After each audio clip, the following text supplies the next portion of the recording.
Assalamualaikum warahmatullahi wabarakatuh. Nama saya Fatin Izzati binti Hashim, berumur 18 tahun dan berasal daripada negeri Terengganu. Saya mempunyai 3 orang adik-beradik dan saya merupakan anak ketiga.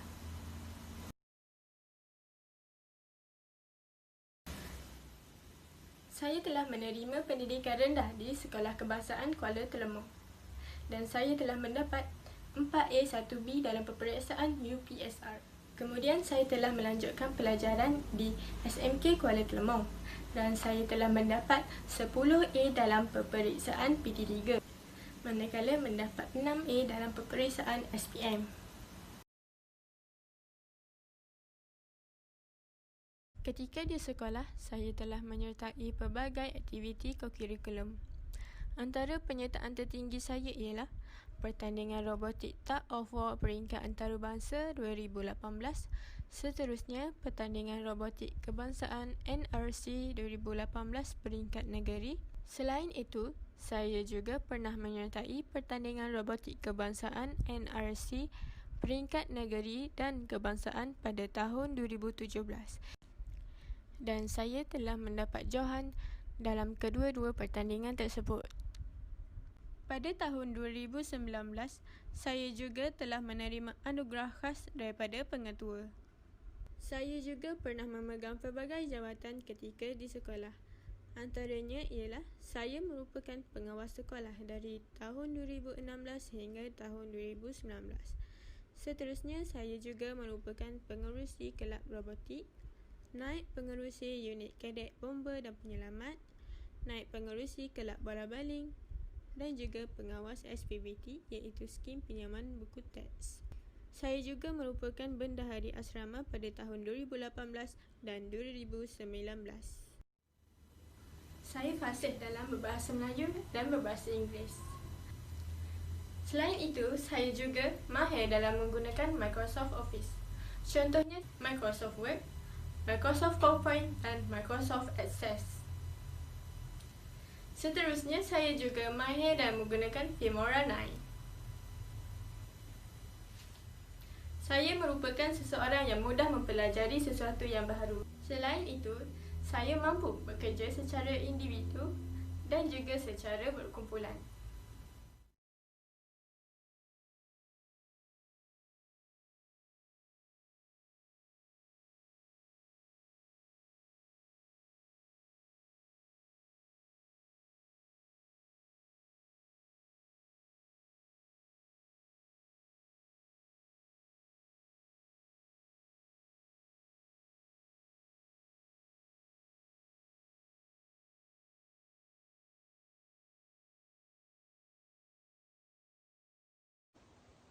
Badan Eksekutif di Malaysia mempunyai 3 peringkat iaitu peringkat persekutuan, peringkat negeri dan peringkat tempatan.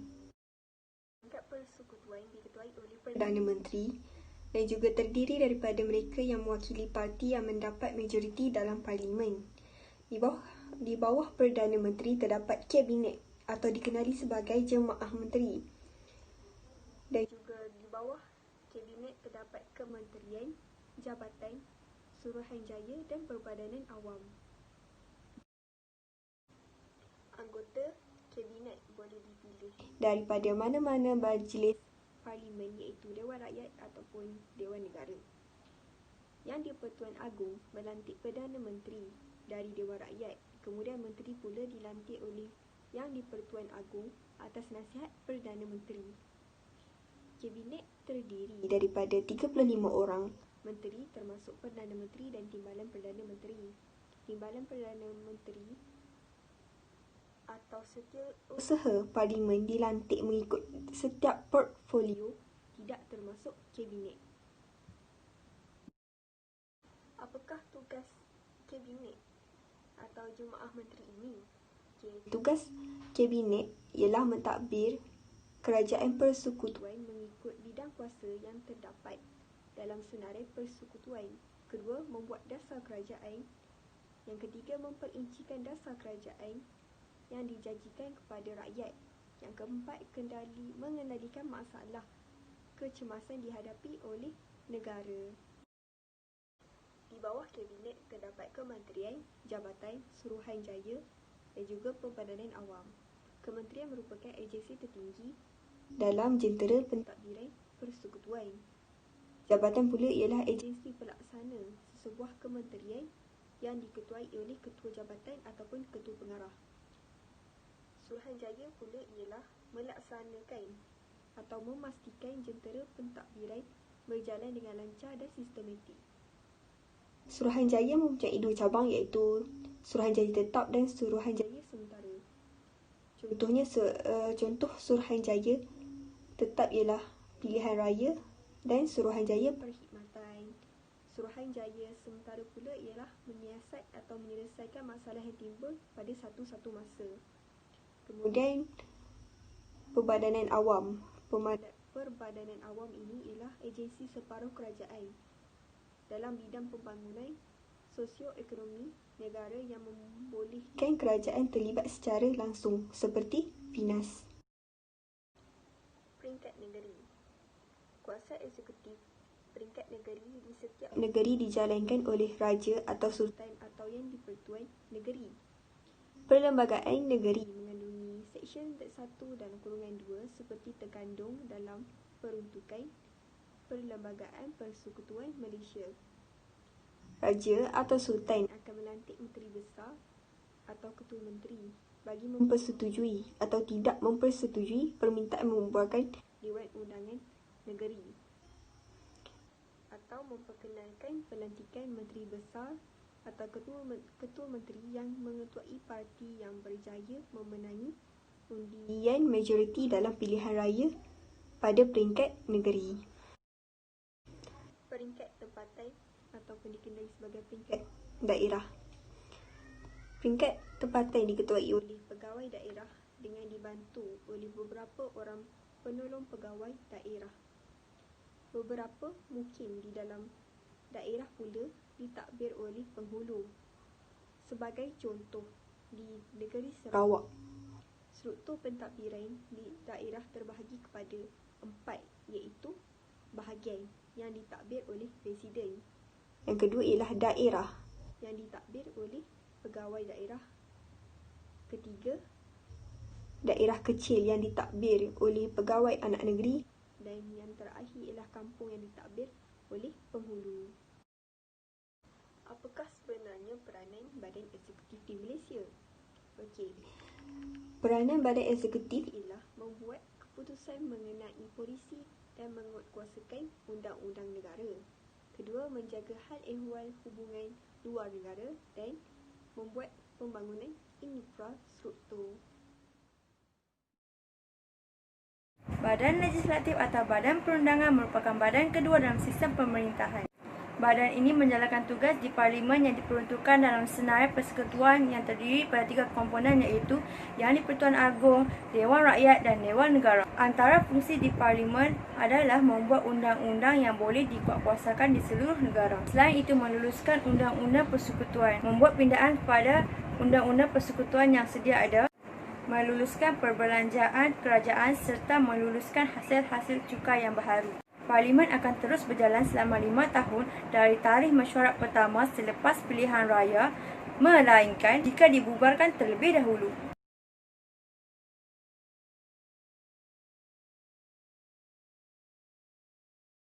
Selain itu, Dewan Negara juga dikenali sebagai Dewan Senat yang merupakan dewan tertinggi dalam sistem pemerintahan negara dan mengandungi 69 orang ahli. Ahli Dewan Negara digelar senator yang mewakili setiap negeri dan dilantik tanpa melalui pertandingan dalam pilihan raya. Seorang senator akan memegang jawatan selama 3 tahun iaitu 1 penggal. Beliau mestilah sekurang-kurangnya berumur 30 tahun. Kedudukannya sama taraf dengan Dewan Rakyat. Dewan Negara juga boleh dilantik menjadi ahli jemaah menteri yang dilantik oleh Yang di-Pertuan Agong. Ahlinya terdiri daripada individu yang telah memberi sumbangan cemerlang.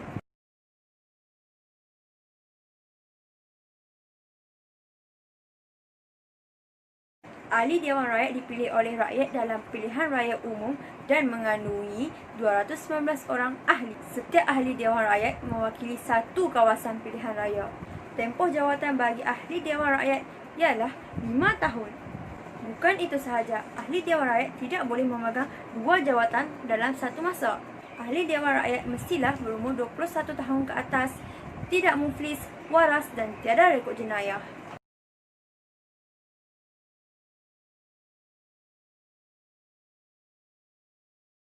Akhir sekali, keistimewaan Parlimen ialah prosiding di Parlimen tidak boleh dipersoalkan dan seseorang tidak boleh didakwa di mana-mana mahkamah semasa mengambil bahagian di prosiding serta ahli Parlimen tidak boleh menyentuh hal-hal yang sensitif.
Di sini kita dapat simpulkan bahawa sistem pemerintahan negara kita yang berasaskan legislatif, eksekutif dan judisiari